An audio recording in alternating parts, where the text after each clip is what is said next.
Hey everybody, welcome to the Briefing Room. I'm ABC's Devin Dwyer in Washington. Great to have you with us on this Wednesday. A lot to get into. We'll look ahead to the Mueller report coming out tomorrow. We'll also talk about some new developments down on the border crisis, and also we'll get to know the 2019 Pulitzer Prize winner for editorial cartoons, the first African-American ever to win that award since 1922, so stay tuned for that.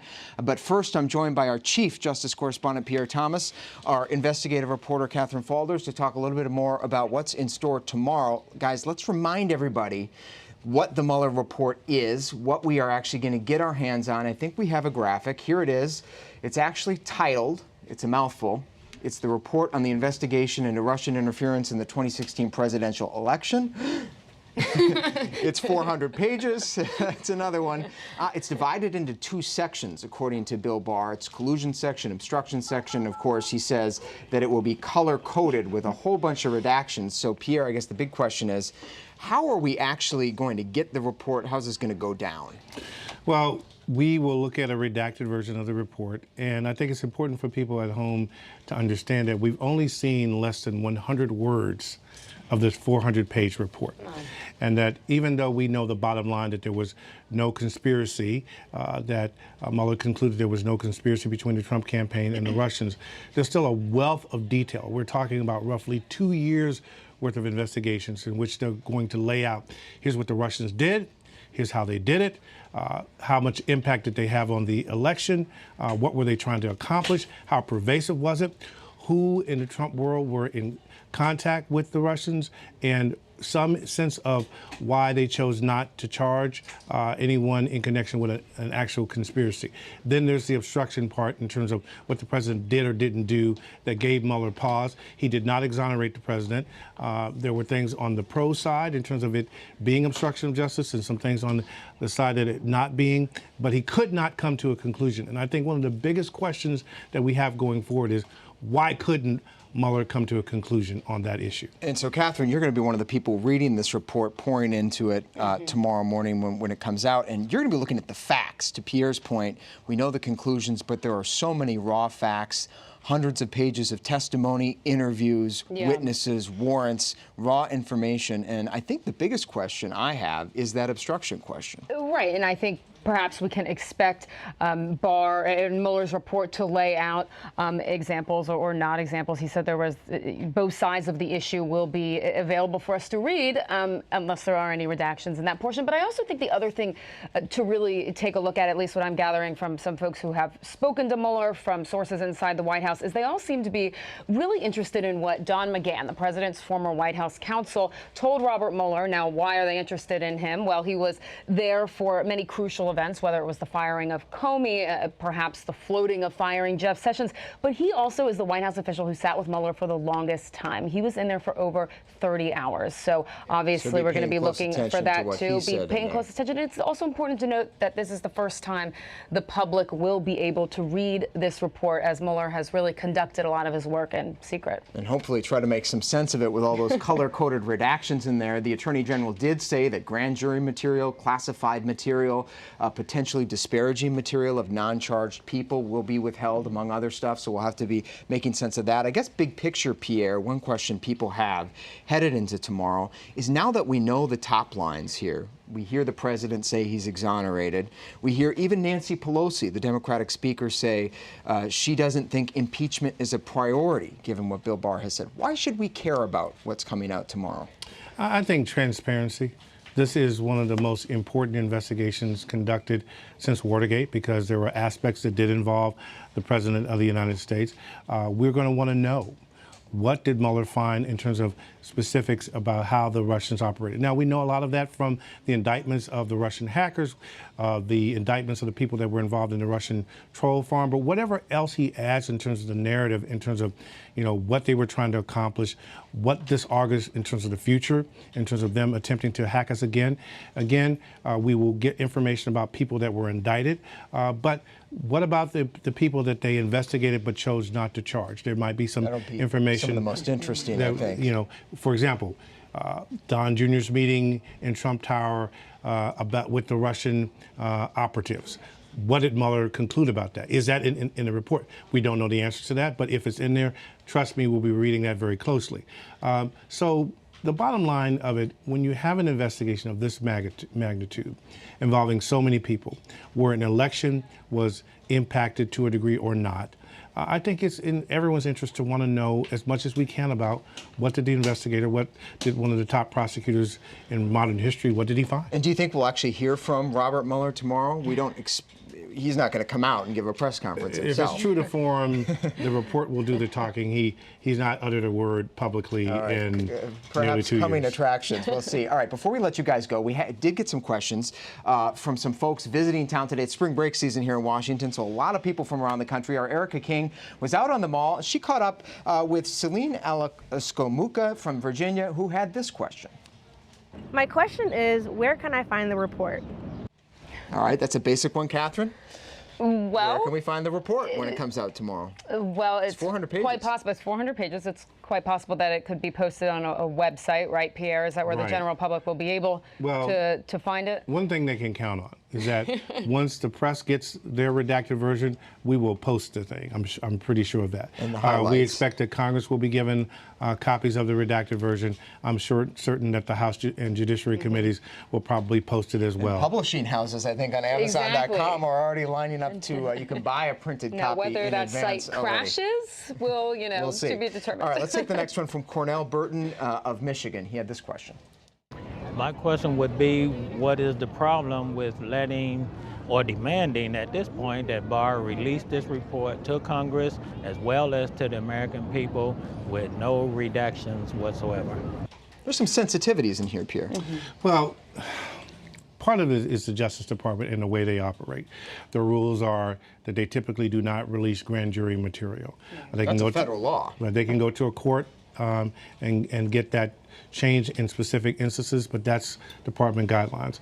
They typically will not release information that go to counterintelligence methods and sources, because obviously that affects our ability to gather information. Another category involves ongoing investigations. If it's going to impact any kind of ongoing investigation, we're not going to see that. And then the final category are people who are considered lower level and incidental to the investigation. It's unlikely that we're going to see much about those kind of people. So, certainly some of the speculation and suspicions, conspiracy theorists will have a heyday, no doubt, with some of those redactions, but the fight continues with Congress for sure. Finally today, Lori McKinley of California had one more question for Pierre. My question is, do we need to be spending this volume of tax dollars on this report?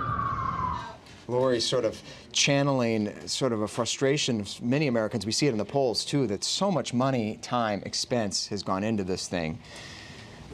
Did it really do any good? Well, let's look at this from a strictly journalistic point of view.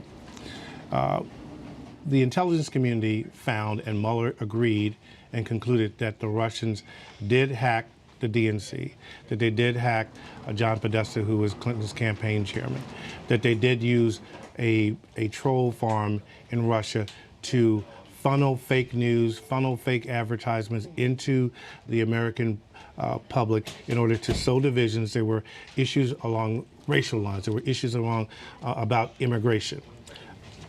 If for no other reason than that, I think it was worth us knowing as much as possible. That was really about the precipitant of this whole investigation, even before Donald Trump got in the mix and on the radar. They were looking at the Russians. And part of it, look, this has become such a hyper-partisan town, and that people get so caught up into the politics.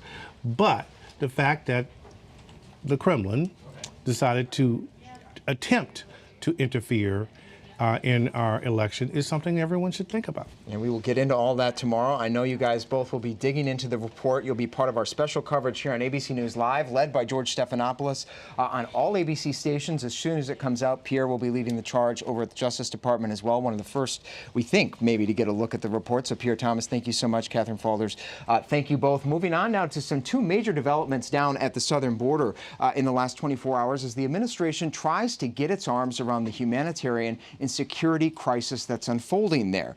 A new measure overnight signed by the Attorney General cracking down on asylum seekers who are claiming a credible fear of persecution. Attorney General Bill Barr says those people, some of those people, could be kept behind bars for years or months. Let's go to our Jordan Phelps, who's over at the White House, been tracking this development. Jordan, Help us understand what exactly the administration is trying to do here with this new policy. Yeah, Devin, so we often hear the president decry this practice of catch and release. You've heard him say it before. You catch him and then you release him. But Devin, there's actually something to that, because the government can't just hold all of these asylum seekers on end. And so what happens is they do get released inside the country and until they come back for their day in court in front of immigration judges. And what this policy would do is make it harder for a lot of these people to get bail. So it would give the authority for a lot of these people who are applying asylum to be held without being released. So there wouldn't be that release portion of this. But Devin, this is already being challenged by immigrants' rights groups.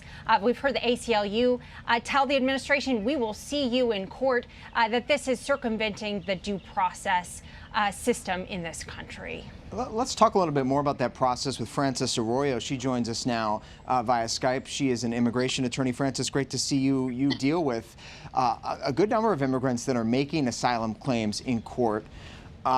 What's your reaction to this decision by the department, and what are sort of the real-world implications for a lot of these people who are actually fleeing difficult situations? Well, it's really no surprise. We've seen it happen. There's an attack on the border by this president.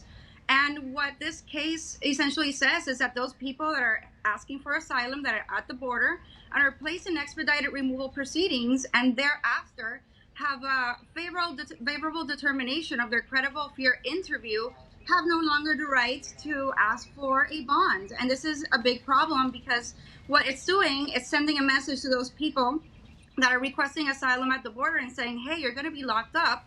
You won't have the right to a bond, and that's how we're going to treat you. People that are coming into the country, fleeing persecution, fleeing gang violence, fleeing domestic violence. So as immigration attorneys, we're ready for this. We're ready to fight this in federal courts. And like the ACLU said, we'll see you in court. John Cohen, a former DHS official who dealt with immigration policy, joins us on the phone. John, great to have you in this conversation. You've been closely involved in border policy for a long time. How significant is this move, in your view, in the sweep of American treatment of asylum seekers? Yeah, it's important for a few reasons. One, it seems it's part of what has been a continuing effort rhetorically by the administration to paint those people, those families that are fleeing violence, fleeing persecution, fleeing corrupt environments, seeking the protection of the United States as criminals. And, you know, that's just simply not the case. Yes, we have to be careful to only allow those people with a credible fear claim to pursue the asylum process. Yes, we have to vet people coming to the border, seeking entry into the country, to make sure criminals and terrorists are not allowed in. But the idea that people seeking protection as allowed under international and U.S. law are somehow criminals is just not accurate, and it's not helpful from an operational perspective. The second issue, real quickly, is that as we learned with zero tolerance, we only have a limited detention space, right, whether it's immigration detention or criminal justice detention. So if we're going to book more of these people seeking asylum, we're not going to have room for more violent criminals. Yeah, I was going to ask you about that, John, because on the one hand, the administration says the facilities are at capacity, they're having to release people, and yet here they're imposing a policy which would seemingly detain more, and yet it also cuts against the fact that so many of these migrants are families and children, which by law cannot be held for an extended period of time. Yeah, there's a reason why serious law enforcement professionals are very wary of the use of zero tolerance programs. You know, the reality is, as I said earlier, law enforcement organizations, whether they be border control or law enforcement in our communities, you only have a limited amount of resources. You have a limited number of people. You have a limited amount of jail space. You have a limited amount of, associated resources. So you focus those resources on individuals that pose the greatest risk. So, but this administration seems to apply a high-risk evaluation to families that are simply trying to find a better life in a less violent environment. And from a law enforcement perspective, that just really doesn't make sense. John Cohen, thank you so much. And Frances Arroyo, back to you, immigration attorney, again, someone who deals with these asylum seekers. I guess I want to just put to you the administration's claim on this, that while there may be some legitimate fear claims among these asylum seekers, Is there anything to their argument that many among this large number showing up at the border are simply faking it? They know the words to say to get into this country and then simply released? Look, I don't believe that to be true. As an immigration attorney, we always talk to our clients, and the first thing we tell them is you need to tell the truth. There are people that are trained in the Department of Homeland Security and ICE to conduct these credible fear interviews. They're experts at what they do, and that is what it is, or whether you are credible or not. So a fake asylum claim is probably not going to work. You have the right to ask for asylum, but the cases that do get through are people that will be eligible for asylum and that have a legitimate fear of returning.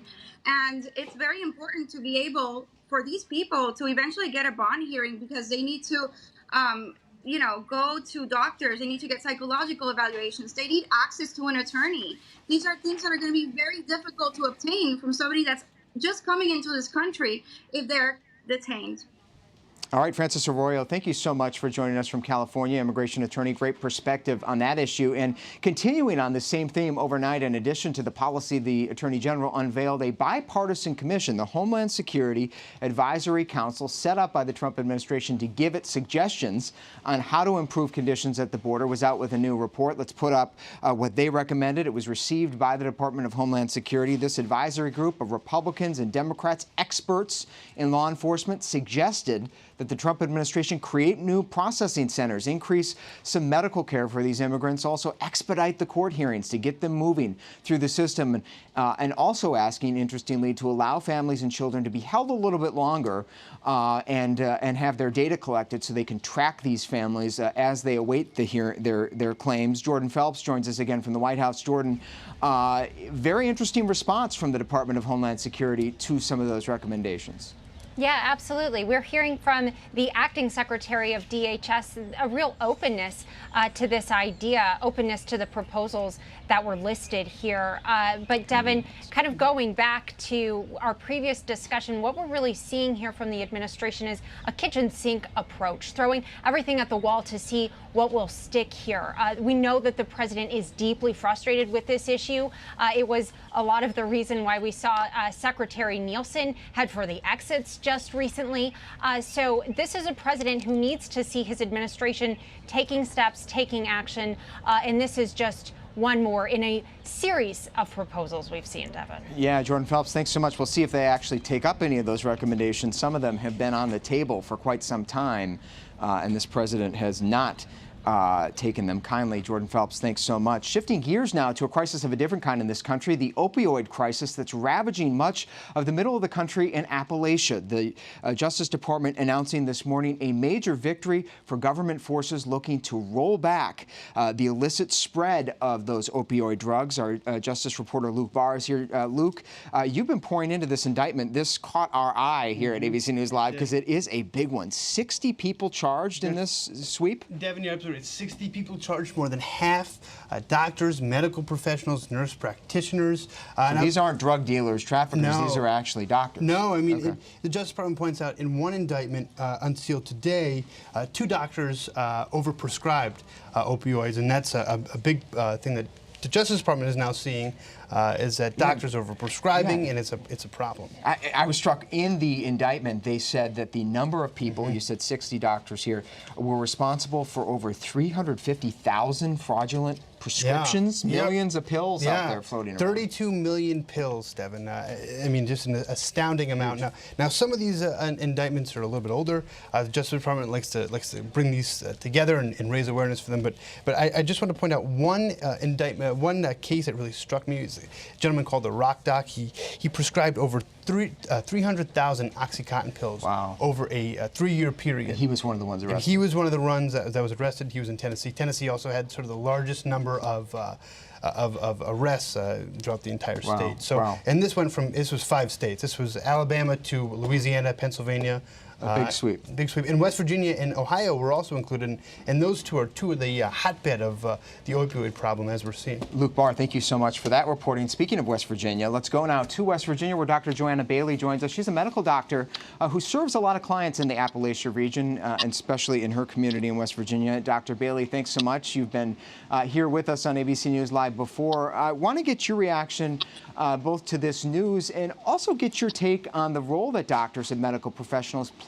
Are you seeing in your community some of this illegal activity? Are these drugs spreading by doctors? Hi, and thanks for having me again. I would have to say that as far as a medical professional, and as far as these medications coming from doctors, while there are still plenty of bad apples out there that that we kind of need to purge and move away from, the vast majority of physicians have moved away from prescribing narcotics for chronic pain and are following the current CDC guidelines in terms of narcotic prescribing. In fact, since about 2009, the prescriptions of these medications have been declining, particularly in West Virginia, and West Virginia follows the national trend in that department. So, so it sounds like it's something you actively try to avoid when treating your patients. You try to not give them OxyContin and the like. Absolutely. Absolutely. I don't think I've ever prescribed OxyContin to anybody. Oh, wow. And what's your sense, when we talked to you a few weeks ago, we were talking about the impacts the crisis is having in West Virginia, the people that you're treating firsthand. Do you have the sense that we've turned a corner yet? I don't know that we've yet turned that corner, but I think we're moving the right direction. We've definitely moved further from physicians prescribing those medications, more toward physicians treating chronic pain through medication-assisted treatment programs and other various routes, rather than treating addiction rather than treating chronic pain. And what sort of support do you need, Joanna, as we just wrap up here, continuing in this fight? We've heard calls from your state for more resources, more federal funding to help fight the opioid crisis. But what's most urgent right now? I think more funding and more providers, and really our problem here is primarily, in my opinion, an economic issue. We are in need of better transportation and more job opportunities in this area so that we have fewer people self-medicating with these medications when actually what they're feeling is hopelessness related to the poor economy. And we wish you all the best. Dr. Joanna Bailey joining us from West Virginia, someone on the front lines treating her patients and also the community there as this opioid crisis continues. Dr. Bailey, thank you so much. Thank you. Finally today here in the briefing room, we take a look at the 2019 Pulitzer Prizes. The Pulitzer Prize Board released their award winners this year earlier in the week, and we caught up with Darren Bell. He was the first ever African-American winner of the Pulitzer Prize for editorial cartooning. He's a cartoonist for the Washington Post. He joins us live now from California. Darren, congratulations on winning the prize. It's great to see you, sir. I was struck by the committee's their words in describing your work. They awarded you the Pulitzer Prize for beautiful and daring editorial cartoons that take on issues affecting disenfranchised communities, calling out lies, hypocrisy, and fraud, and the political turmoil surrounding the Trump administration. That is a lot. What does this recognition mean to you? I was struck by the words, too. What's it feel like to be a Pulitzer Prize winner? It's a huge honor. It's a lot of it's a big moment of validation. It's been a long time coming, and I'm grateful that they recognize my work. We're seeing some of your work on the screen. I'm sure some of our viewers would be familiar with it. It's syndicated and it appears in print in all across the country. What's it you hope that people take away from your cartoons? I hope they take away that we need to be more respectful of human dignity. That's the common thread that I try to weave through every cartoon I draw, whether it's about police brutality, about immigrants being separated from their children, or whether it's about Donald Trump. And so many of the cartoons we were seeing, if we can just put a couple of those back up, did relate to the president. They also have a touch on a theme that has been running through our politics in the past couple of years, Darren, and I hope you could sort of flesh this out for us. You draw a lot of inspiration from some of the racial tension in this country and some of the incidences, including the Trayvon Martin case of a few years back, that have become such big flashpoints in our politics. Well, the Trayvon Martin case is actually why I got back into editorial cartooning. I'd retired for a few years to focus on my comic strip Canterville. But when he was killed, I dealt with it in Canterville. But a year later, when the trial happened, the George Zimmerman trial sort of turned into the Trayvon Martin trial. People were quick to assume that he did everything that George Zimmerman said he did because it's expected of him, just because of the way he looks or where he comes from. And I think it's important that people challenge their preconceived notions, that they ask themselves, why am I so quick to believe this? And that's what I try to remind people to do with my work. It certainly is thought-provoking and does challenge a lot of preconceived notions from the pieces that I've seen of yours, Darren. And I guess before we let you go, I personally have always been a fan of editorial cartoons, a subscriber of newspapers, but it certainly is a niche art in our politics and in our journalism. Why do you think it needs to be continued? Why is editorial cartooning as a genre so important in our country? It's important because people are hardwired to respond to images. It goes all the way back to cave paintings, to hieroglyphics. We've had editorial cartoons for hundreds of years, and they're gonna be here long after we're gone. I don't think it's a niche art. I think it's the first thing people turn to when they open the newspaper. That's a good way to put it.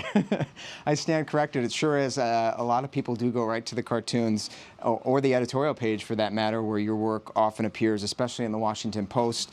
Darren Bell, cartoonist for the Post, a syndicated editorial cartoonist, winner of the Pulitzer Prize, the first ever African-American recipient of that award since it was launched in 1922. Thank you so much, Darren, for joining us here on ABC News Live. Thank you for having me. And thanks to all of you for joining us here in the briefing room on this very busy Wednesday. A big day tomorrow, special coverage here of the Robert Mueller Special Counsel report on the Russia investigation released tomorrow morning at some point. We'll go up with live coverage here and have that coverage led by George Stephanopoulos and the entire ABC News team. Hope you tune in here on that app or on abcnews.com. I'm Devin Dwyer in Washington. We'll see you tomorrow.